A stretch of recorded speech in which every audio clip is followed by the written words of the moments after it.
Carson-Newman takes down Mars Hill 103-70 with Coach Mike Mincey. I'm Michael Watchering for the Eagle Sports Network. Coach, Skylar Boshiers, 31 points, 15 of 17 from the field, as aggressive as I've seen her in a long time. What did you see from your junior guard? Well, you said it. I mean, she was aggressive. Skylar's a really gifted scorer. She can score in a variety of ways. She's picked up shooting. You know, she only hit 1 3 tonight, but that's the only one she took. She made it. But her uncanniness to be able to get to the rim and the way she can score, and she's a big guard. So, you know, I was able to leave her on the floor a lot longer today because her offense kind of carries into her defense, and so she played hard, played really aggressive on the offensive end, and it was a very efficient night, obviously going 15 to 17 from the field. 55% as a team, all 12 players that get in the game score. Why was your offense able to click and find easy buckets throughout the day?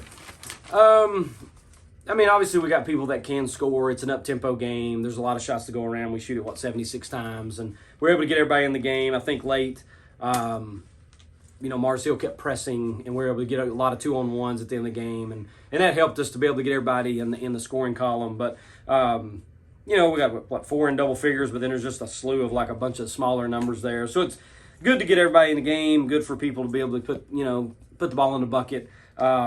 Especially the ones that don't necessarily get as many minutes as others. It was tied at 20 a few seconds into that second quarter, and then you exploded. I think it was like a 33-6 run overall between the end of the second and the start of the third. What spurred that for your team?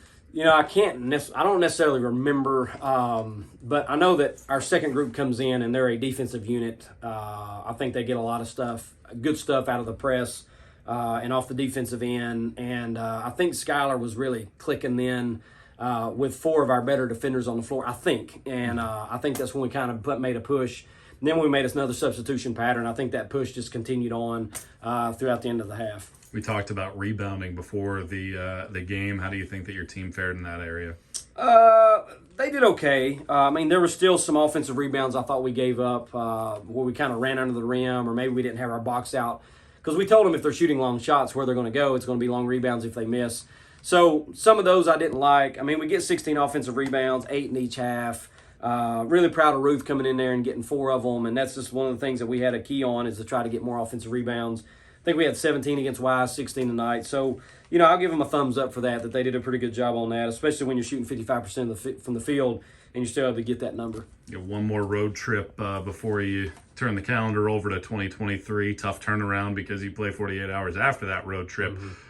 Emory and Henry has a win this season against a Limestone team that beat you up last week. So what's the key for your group to ensure that you stay locked in on Saturday?